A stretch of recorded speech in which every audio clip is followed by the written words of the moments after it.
ஒரு விசுவாசி தன் search pastor கிட்ட போயிட்டு, பாஸ்டர் இனிமே நான் சபைக்கு வரப்போறது இல்லைன்னு சொன்னாராம். இதை கேட்ட பாஸ்டர், ஏன் எதுக்குப்பா, இதற்கான காரணத்தை நான் தெரிஞ்சுக்கலாமான்னு கேட்டாராம். அதற்கு அந்த நபர், நீங்களே பாருங்க பாஸ்டர், சர்வீஸ் நடக்கும் போது சில பேர் போன் நோண்டுறாங்க, சில பேர் தூங்குறாங்க, சில பேர் காசிப் பேசிக்கிறாங்க, யாரும் ஒழுங்கா வாழ்றது இல்ல, இப்படி இருக்கும்போது நான் எப்படி வரது அப்படின்னு கேட்டாராம்.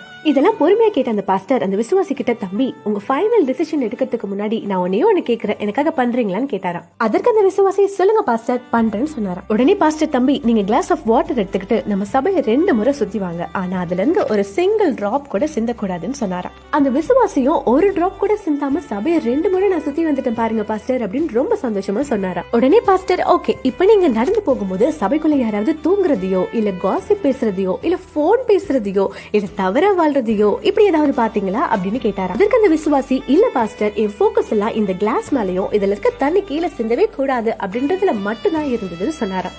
இதுல இருந்து அந்த பாஸ்டர் என்ன சொல்ல வராருன்னு உங்களுக்கே புரியும்னு நினைக்கிறேன். இப்ப நீங்க சொல்லுங்க, உங்க போக்கஸ் யார் மேல இருக்கு? மற்றவர்கள் பண்ற குறைகள் மேல இருக்கா இல்ல ஆண்டவர் மேல இருக்கா?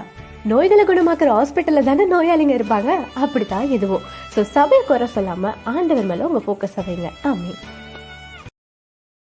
Download ShareChat.